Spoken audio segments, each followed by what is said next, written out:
everybody.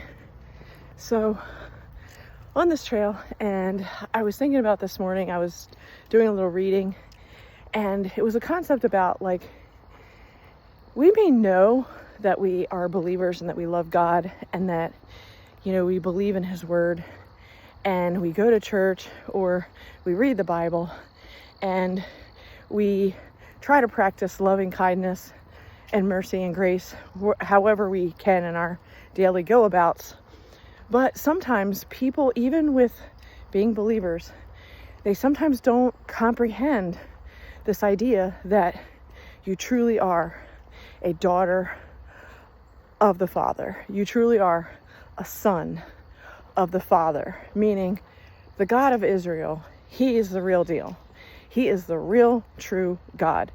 If you read the Old Testament and you read your Bible, you read your Torah, it is so evident. Like, just when you read it and you really marinate in it, you realize that God, He is our Father. He is our judge. He is all of the above. He is for our good.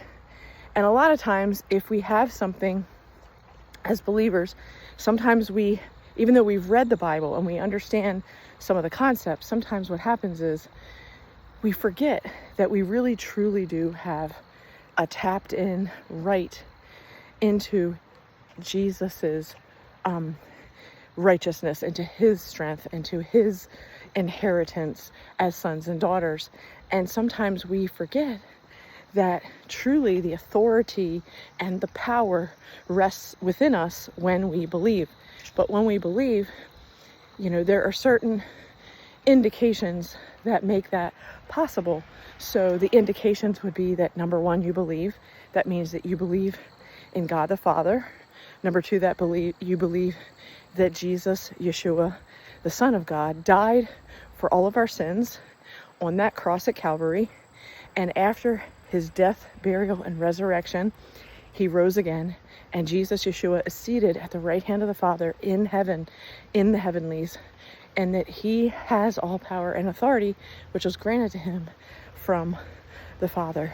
So the point is that when we acknowledge that and realize that and believe in that, then the next part after the belief and after the confession with our mouth out loud that you believe in Jesus, His death, burial, and resurrection, then you want to invite Him to live in your heart and claim Jesus as your Lord and Savior. And as you claim Him, then the door becomes open so that you may receive the Holy Spirit, the Ruach Kadesh. And the Holy Spirit, the Ruach Kadesh, will then live in your heart. And that is when you are receiving that guidance and comforting and friendship through the Holy Spirit.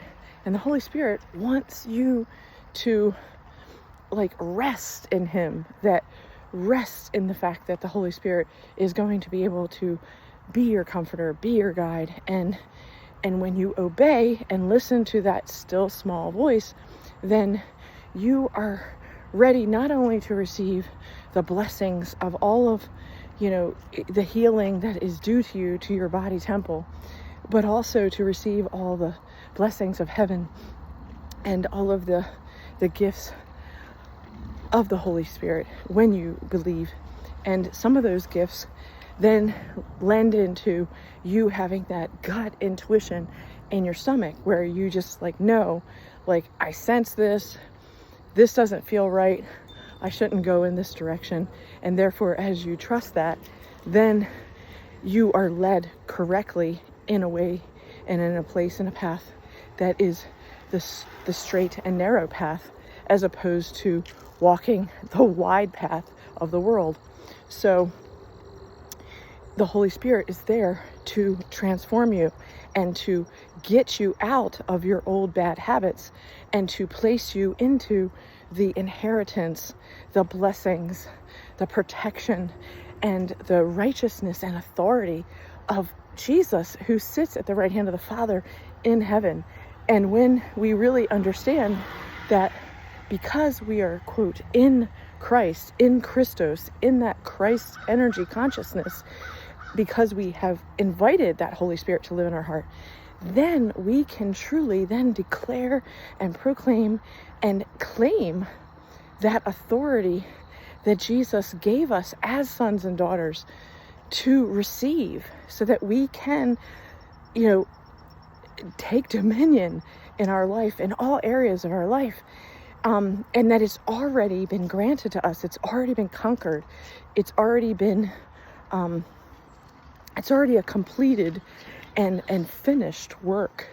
And that's where a lot of Christians miss that fact. I even missed this fact for many years, but it is a finished work, that there's nothing that we have to do in order to earn it. It was given to us graciously at the cross. And when we believe at the cross and we are born again and we receive the Holy Spirit into our heart, and then there becomes evidence like that gut intuition, like, oh, I shouldn't do this. I feel like I should stay here and not go there. That's that still small voice transforming your mind and your spirit into knowing the righteous way to go in Christ's consciousness, in Christ's righteousness, in his strength. In Christ, I can do all things in Christ.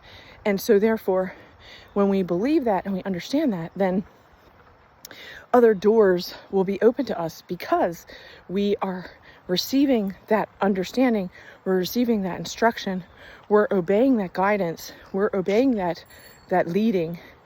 And as we obey that leading, then we become available to then tap into the heavenly resources and blessings that are then made available to us, because we are understanding that it is part of our dominion to take and to continue to claim and take dominion in these areas, because we have his authority. Seek first the kingdom of heaven and his righteousness, and all these things shall come to you, be added to you. So it is really important that we remember that at this moment, even though we are, like right now, I'm walking on this trail, I'm walking on earth on this trail, I'm in a physical body. But even though that is true, at the same time, I am seated in the heavenlies with the Father.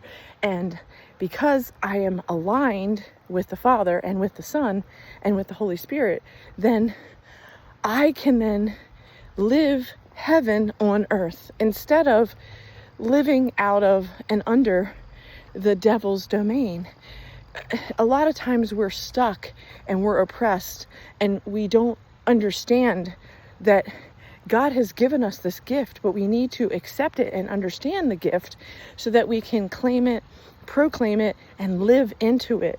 And that takes time sometimes for people to really truly grasp that it is a conscious thing that we need to partake in.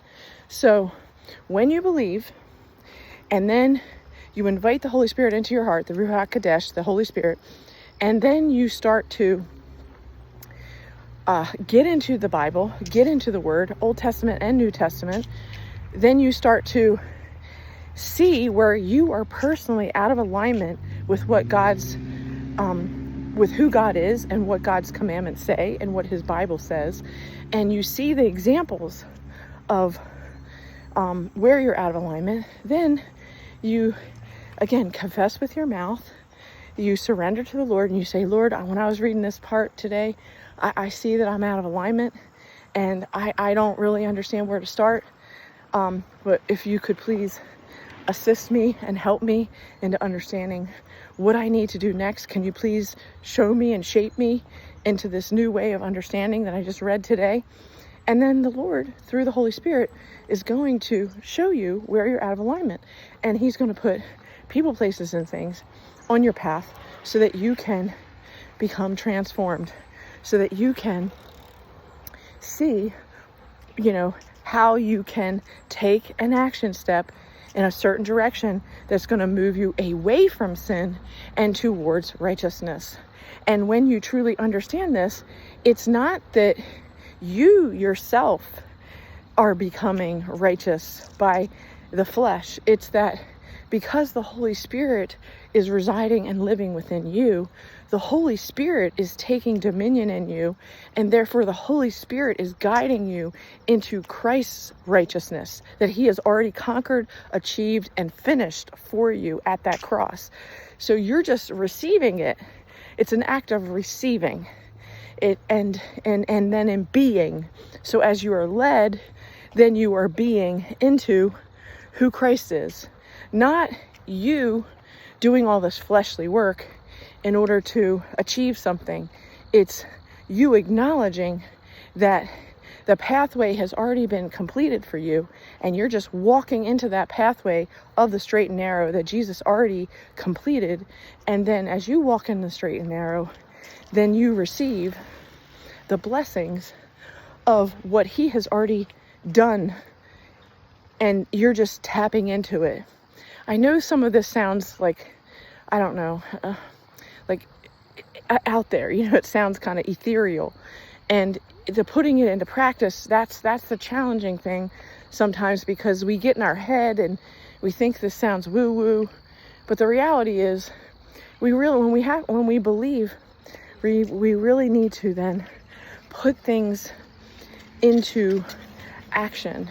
There has to be action on our part of stepping into something and allowing the Ruach HaKodesh, allowing the Holy Spirit to move within us and guide us into the path of righteousness, the path of the Redeemer, the path of the Holy Anointed One. And then we become holy and anointed through him.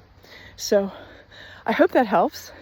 And I hope you have a glorious day wherever you are. And if you could please help my channel and do a thumbs up and make a comment of something that you really liked or something that you learned today. And if you could keep it positive, I totally appreciate that. And until then, I will see you soon. Have a good one, everybody.